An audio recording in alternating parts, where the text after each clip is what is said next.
Hello and welcome to my channel. Welcome back if you are returning, and thank you for being here. This video today is all about ancient Anatolia, modern day Turkey as most of us know it as, and also known as Asia Minor.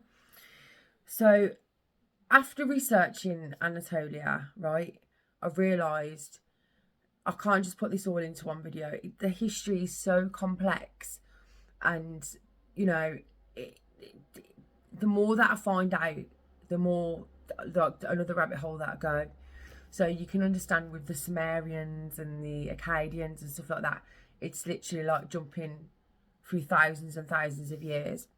So obviously I can't contain it all in one video, but I wanted to put across in this video the magic of Anatolia and why it's such a special place. The Bible mentions it a couple of times, and obviously there's things there that are in the Bible. I'm not going to say too much. I'm going to leave you to watch the video and see it for yourself. But I used to be really into megalithic sites. I still am really, but I'm not as much into it as I used to be. So we already knew about Turkey and about, there's so much to see there that hasn't even been uncovered yet. And obviously people know about Göbekli Tepe and Karahan Tepe and stuff. But I found out even more doing this research. So it's been a journey, let's put it that way. And thank you to everyone that's been patient with me while I've been doing this video. Obviously I've been on holiday as well as dealing with personal things, and also speaking out for people, that are being bullied and stuff like that.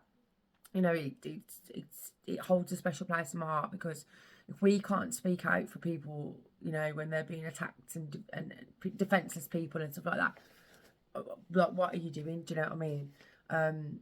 So yeah, but I know not everybody thinks like that, but it really gets me upset when I see stuff like that, because I don't like it. But yeah, so I'm going to leave you with this incredible video. Obviously not my video, the information in it is fascinating, blew my mind. And I just wanted to share it with you all. This is part one. Obviously there will be a part two, and as you'll see from the video, I can't put it all into one. So yeah, thank you, enjoy. I'll leave you to it. Ancient Anatolia, or modern day Turkey, holds the longest of the cultural periods, spanning all the way back to 12,000 BC into the Paleolithic age. There's evidence of peoples using flint tools, animal bones, and also evidence that they're sheltered in caves. So you can just imagine a hunter-gatherer type of people. And interestingly, in one of the caves in central Anatolia is the oldest lower Paleolithic site dating back nearly 1 million years BC. Now mind, that's not humans, that's just the site. But clearly if there's a site, then somebody built the site.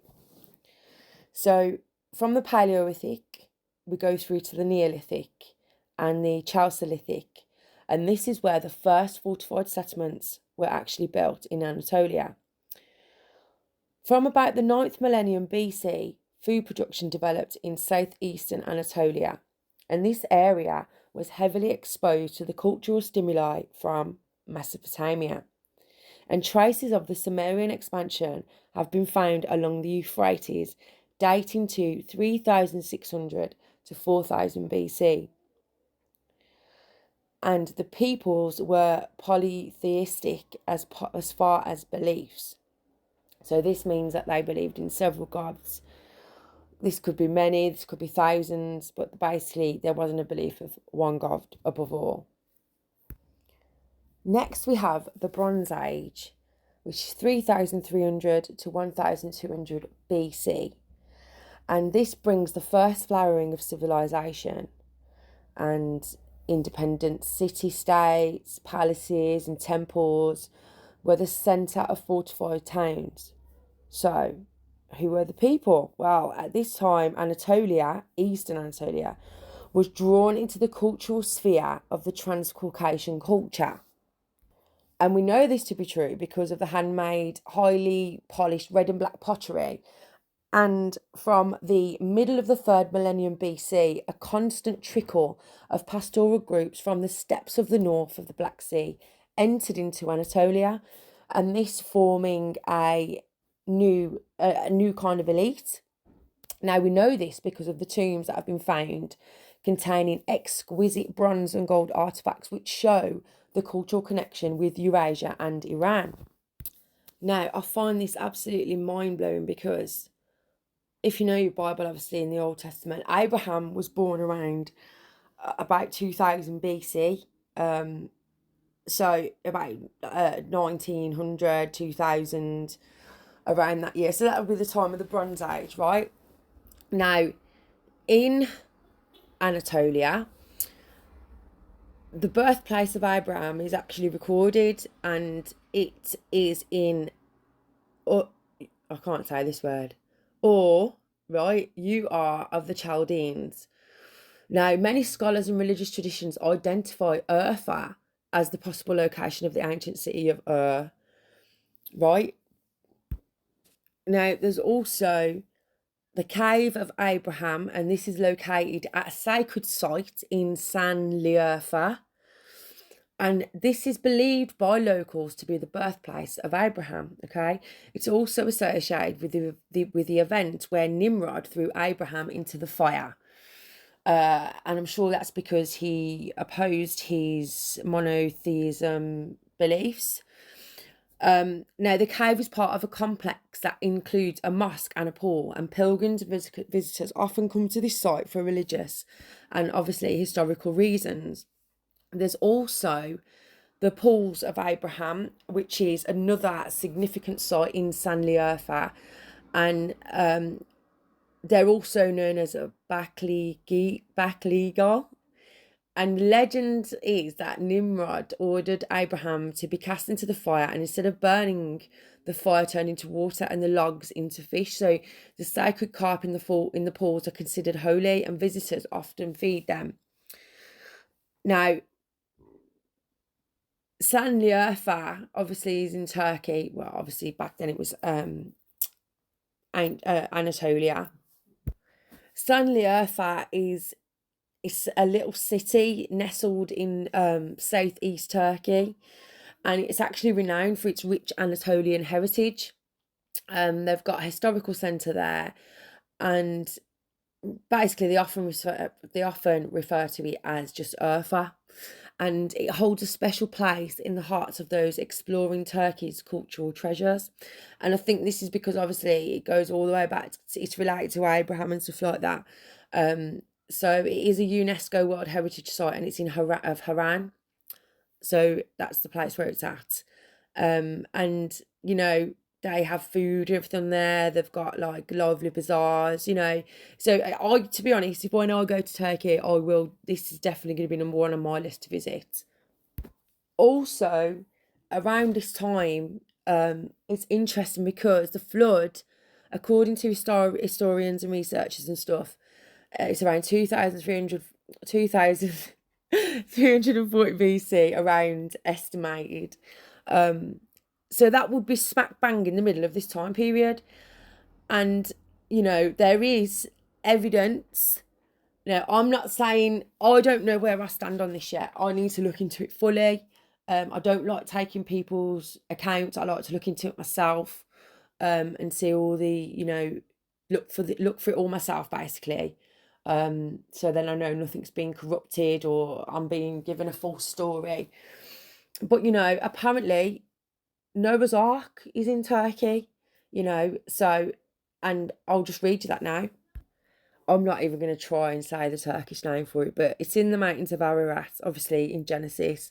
The ark came to rest upon the mountains of Ararat, and it is located in the ancient kingdom of Urartu, and that's an area that now includes Armenia and parts of eastern Turkey and Iran. Now, I find this very, very, very, very interesting because it's all east. Now, what else is in eastern Turkey? The first thing that I sparked my interest with Turkey all them years ago, Göbekli Tepe, Karahan Tepe, and recently I've just discovered Çatalhöyük.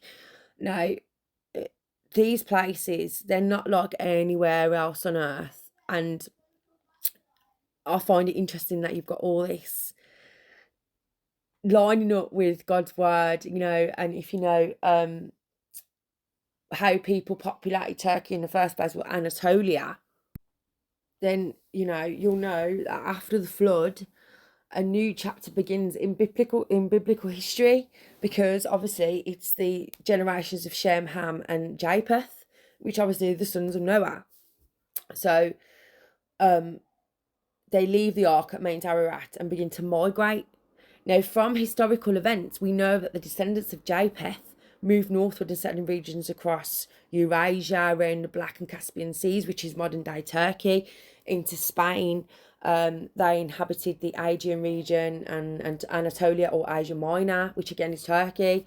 They became the forefathers of the Europeans, including the Greeks, Romans, Spaniards, and the Anglo-Saxons. And then you've got other people related and identified with Japheth are the Persians, the Assyrians, Chaldeans, and the Macedonians. You know, so it's a very, very important part of the story of the creation and not repopulation. And you know, I think it's overlooked because it's always, you know, overshadowed with Egypt. Everybody always looks to Egypt as, oh, they're the best. And it's the oldest because nobody knows who built the pyramids, well, so they say, or whatever else. And I just think, you know, people are overlooking the real places here where we can really learn about civilization and see how we manage to, you know, move forward with our creations, you know, like tools and stuff, because that all comes from, you know, evolving how to do things better way, using your mind correct, a little better and more correct, and you know, saving time and energy and stuff to do a job better. That's real, you know, that's real progression. You know what I mean? Everybody's looking for the missing link. There ain't no missing link. You know, everything's there. Everything is here. There isn't no lost like civilization. It's all there. It's just got to be discovered. But everybody's looking to the stars instead of looking in front of them and looking to God, you know. But what I've discovered, I can't put it all into one video, but it is fascinating. So that's just the Bronze Age, you know what I mean? There's loads more stuff as well. I found this the greenstone, but I'm gonna have to do another video on that because I don't want to take all the time up from that on that for this. So this all ties in with the Hattian peoples. Now, they were an indigenous group that were native to Anatolia and since around 2350 to 630 BC. Now, you imagine at this time, you've got the Sumerians, Egyptians, the Hattians, you've got the Persians, you've got the Akkadians, you've got all these people, and there was loads of battles going on. It was all battles, and they're all worshipping demons, okay? Because they're all turned from God. Remember, look at the timeline that we're in. People still didn't realise that they was worshipping these demons. Everybody was being deceived. It was all deception. Now, we know that there was the Christ and Messiah was spoken about because there's ancient cave paintings where it shows you this. It shows you people worshipping the Christ and stuff like that. So just because it's telling you, Christianity and all that came with Paul to Turkey and everything, that doesn't mean that the Messiah wasn't there, like the coming of the Messiah and stuff, and the one true God, creator. That doesn't mean to say that wasn't being spoke about, because you've got to remember, every time a territory would come in, they'd take over. We see this in Iran and Iraq, where you can clearly see where they've desiccated the murals on the wall to show, obviously, there was people practicing early kind of Christianity or some kind of Judaism or whatever. Obviously, we don't know because it's been removed. So you imagine how much has been lost and how much is still yet to be discovered. But you see how the devil's got it. We can't get the truth and find out the real answers to our questions in archaeology, because they've tarnished it all. They've falsified it to make it fit in with their agenda. And this is each country. Every country does this. I'm not just blaming one country here now. Every country does it. Every time you go in, you stamp out and you put your own culture on it. It happens. It's you know, you have to look around you and see in history that's what's happened. Everybody's, it's like culture's being diluted down, you know. And that's such a shame, you know. That's a shame, because if you think about it, there'll be none left. Everybody will just be the same. I love culture. I absolutely love it. I'm a culture queen. I am. I love it. I love differences, you know, I do. Because that's, God made us like that, you know. He made us like that. He really did. And I think, you know, we've lost a lot with everybody trying to force people to live the same. We can't all live the same, but we can all acknowledge the same creator. And I think that's where we have to find common ground there, you know, with God. So going back to that now, because I've gone off. My point is, this land was sought after. It was fought over. It was battled for. You know, you imagine the soldiers. I mean, the Hurrians, they had chariots and stuff. And no, the Hattians, sorry, I always get them too confused. The Hurrians came in, and they were people from Mesopotamia, which is like about Syria, Eastern Anatolia, again, where Göbekli Tepe is. Now, historians agree that they mostly originated from the south of the Caucasus Mountains, okay? I've got to do another video on the Caucasus, because that in itself is just mind-blowing. And I actually, you know, it's fascinating to me to know that I am still called Caucasian when I'm not white like that. You know, I'm not white like that. So I don't even think I should be called Caucasian, to be honest, because, you know, I've got tan skin, I'm not white. And if you look at how these Caucasians are, you know, portrayed, nobody's that white. You know, I've never seen anyone that white. So I don't know. I need to look more into that. But the Hurrians were supposed to have originated from the Caucasus, right? And I'm going to share pictures, obviously, of these people. Now, what made them different from the others was they had a common language, and it was called Hurrian. And through ancient texts, the language has survived even today, using mostly cuneiform and Akkadian script. And it's a language that's unrelated to any other, except this one other ancient language called Eurasian, and that's found in Azerbaijan. Now, the Hurrians are mentioned in the Hittite, Egyptian, Assyrian, and the Babylonian texts. Now, the oldest mention of their kingdom is around 2250 BC, and that's in an Akkadian text. Keep saying I'm going arcades. Akkadian text, right? Now, you might recognise the name Hittites from the Bible, as they're mentioned many times in the Old Testament, and they're like enemies of the Israelites and obviously God. But they did have other interactions with the Israelites, and this included like being allies and friends, you know. Because if you remember, Abraham's grandson Esau is said to have married to Hittite women, and then you've got the Hittites lived in the land from the wilderness and Lebanon to the Euphrates River, which is actually described as all the land of the Hittites. So, you know, you'll recognise these names. And obviously the Hurrians were a neighbouring tribe of the Hittites, or the Hittites, however, I don't even know how to say it at this point. And they also might have lived in Canaan before and during the Israelite period. Now, also in the Bible, they might have been referred to as the Hurrites. This is what scholars are actually saying. Now, I don't know how true that is, but, you know, if these people are scholars and they've studied it, I'm going to take their word for it. Do you know what I mean? So, you know, it's just fascinating to me that all around this area, you know, it's just lining up with the Bible. Bam, bam, bam. So I really, more so, even more now, I need to go to Turkey because there's so many sites I want to see. And what else is fascinating is I haven't watched any megalithomania for about what for about 9 months, 9 months to a year. I haven't had any interest to because I've been reading my Bible, I've been studying, I've been singing and stuff like that. So I haven't really had any. I haven't had any interest in the channel.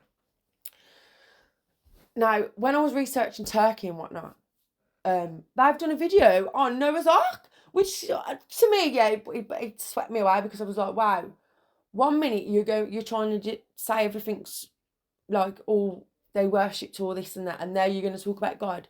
I think like, wow, that to me that was like wow, because I know for a fact they wouldn't even cover anything like that before, so they must know that there's some pretty solid evidence for it to be Noah's Ark, you know, and that it sideswept me a bit, like, because I was just like, wow, what's going on here, you know, but I was excited at the same time, so I'm gonna watch the video on it on Megalithomania. I'll link it as well because I do like you. Like I said, I don't like when he goes out with I can't even remember the other guy's name now because I've disconnected from it so much. But I used to watch it all the time, all ancient sites. And I've got the book on Göbekli Tepe. I actually bought it. And I remember watching their videos on it, and it would all be about like fertility and stuff. And I didn't agree with it. I was just like, I don't know why, but something's telling me that this ain't what they're saying. There's more to this. And I do think it's pre-flood. I really, really do. I think it's a civilization that's there pre-flood. And I don't know, but there's somewhat more to it. It's not a temple. I don't think it's a temple at all. And, you know, the pillars on it, they're showing you a story.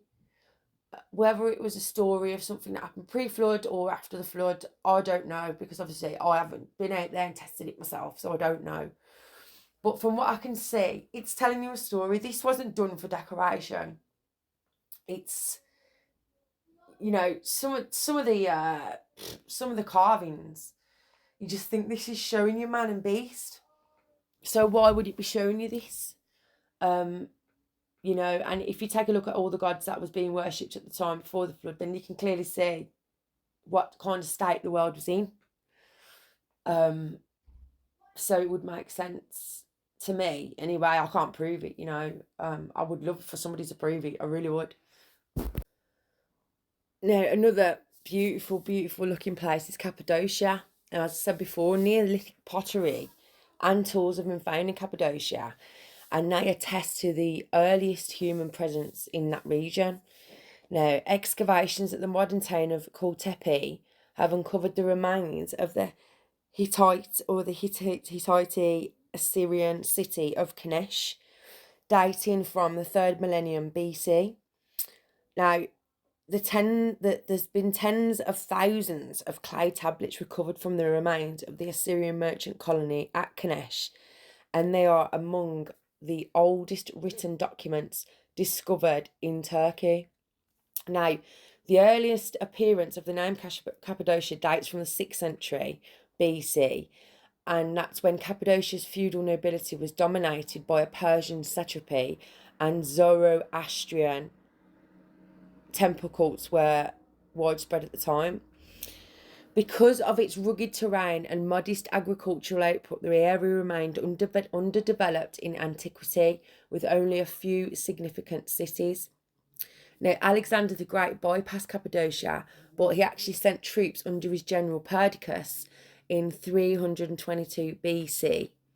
After a power struggle following Alexander's death, Cappadocia fell into the dynastic orbit of the Seleucids, although a local aristocracy descended from the Persian satraps, and they continued to rule, and Persian religious practices persisted. So, still no apparent Christian site at this time, or Christian practices at this time, but there is a cave well, it's all underground in Cappadocia, and it shows how people were living underground in these magnificent caves. It's incredible, really is. And obviously, in the Bible, Cappadocia was among the persecuted Christian communities of Asia Minor, but that was in the 4th century, or the first, yeah, by the 4th century, Byzantine monks settled there and began inhabiting the rock-hewn cells. Now, this reminded me of a place that I've done on my channel. Actually, I've done a video of it on my channel. It was it was a cave. It was a cave built into the hill, if you get what I mean. And it was in Stourport, near Stourport. And I went in it. I've got a video of it, and I was with another YouTuber. And I'm not kidding you, these pictures of Cappadocia is similar to the cave, but obviously the caves that I went in was all red. It was red brick, so obviously slightly different to here, but the same kind of setup, you know, which was fascinating. It's absolutely fascinating. And, you know, Cappadocia became very, very important as a refuge for Christians fleeing persecution, and that's from the 4th century onwards. So it's very, very important. It's an important part of the world, Turkey's and Anatolia. Obviously, I'm not going to go into the modern history of Turkey because, you know, that's just too complicated. And as I said, these videos are going to be part 1, part 2. I think I'm going to keep it to a part 2 because there's just so many sites that I need to talk about that are so important, that nobody really talks about and people should be looking to. Like, don't look to Egypt. You know what I mean? Like, everybody looks to Egypt for the answers and for all the great gods and goddesses, and this is how we're supposed to live. No, we're not. We're not supposed to live like that. There's evidence all around the world how people worship like that, and then look at the disasters that happened to them and stuff. Civilization was destroyed. You know, I don't know how much more evidence people need. So this is just going to be part 1, but part 2, I'm going to be going in depth. I'm going to take a look at Çatalhöyük as well, because that's fascinating and that in itself needs its own video. But I'd love to know, like, what do you think about Turkey? Like, look at this place. Look how much, it's only the surface that's been discovered. You imagine how much is hidden underneath all that grass and rock. So I think, you know, we're going to find out a lot more quite soon. I mean, I've had to put a cover over Göbekli Tepe because obviously the sun, being exposed to the sun, everything will just disintegrate. But it's fascinating. But I don't run with the agendas what these people are running with. They're doing it to write books and stuff and tell stories. But we need to keep it back to basics. Look at reality, okay? Real people was living, there was farming, you know, it's not all about hoodoo and voodoo and stuff like that. And most of the time, it's storytelling, it's telling a story. We've always done it, you know, since the start of man. You know, we've always told stories, whether it be drawing, hand drawings, or, you know, shadow puppets or whatever else. We like to do that, it's in us. So, you know, a lot of these civilizations left behind stories for us. You know what I mean? Whether these be stories that was passed down and they didn't really happen, it was just fairy tales, because people make up stories today. So that's not to say that people didn't make up stories back then. But what's fascinating is when it's all the same all over the world. That's when you need to take a look at it. And I think it's absolutely mind-blowing. I mean, the Ark, all the connections to Abraham and Japheth and stuff. Like, I'd love to know your thoughts on that. Or do you think Samaria is the be-all and end-all? I mean, Akkadian, that language right there, I've stumbled across it a few times. Obviously, I can't read it or interpret it or anything like that. But it is very, very ancient. It is ancient. And most of the time, I know this is going off topic now, but this is my opinion, it's alien. Like, it scares me in the same way that as if I'm contacting an alien. Do you get what I mean by that? Like, I don't think it's like of this the light. You get what I mean? I think it's dark. I really do think it's dark. Obviously, I've never heard it myself in first person, but every time I've ever come across it in a film or in a book or whatever else, it's always attached to some kind of demonic stuff, or or aliens or something like that. So to me, I feel like this was darkness on the world, and this is why Jesus come. This is why Jesus had to come, because of everything that was going on in the world, how people was living. It was a dark place. I mean, we know throughout history all the battles that took place. It was gruesome. It was gruesome. Look at the things that used to happen, and we know this because there's evidence of it from obviously archaeology and stuff. So it weren't a very nice place to live, and especially without God. You imagine that it would have been horrible. It would have been hell. So you look at what was going on at the time, like politically or whatever else, or in a civilized way, war and stuff and disease and everything else that you're going to come across. They will be using manipulation tactics as well to succeed. So making up things, saying that they've got demons on their side and stuff like that. And I think a lot of the Sumerian and stuff like that was, demons. I think most all them gods are. Oh, you can't see any good. I mean, even the story of Enlil and Enki, it's good and evil, isn't it? And even that is creation. You know what I'm saying? There's whiffs of it everywhere, but really and truly, until Jesus Christ came into the world was dark. It was dark, and God did try with the flood and stuff, but we needed the saviour. We needed the ultimate price, which was Jesus' blood. And as much as we like to say the world's a horrible place now, you imagine what it was like before. At least now we've got, an intercessor. At least now we've got Jesus. So just think about that, and maybe, you look at these places now with a different outlook or insight, whatever, with more insight, and just take a look. Because everybody always overlooks Turkey. When you think of it, you think of Marmaris and stuff like that. And I've only ever wanted to go to Eastern Turkey. I've never wanted to go to all the built-up areas and stuff. Same way I've never really wanted to go to Egypt. I want to go and see the stuff, but I don't want to go there. I really don't. Like, I'd like to see the outback part, the rural part. So yeah, I'm going to leave that there. Thank you for watching. I hope you enjoyed that. And it's fascinating, isn't it?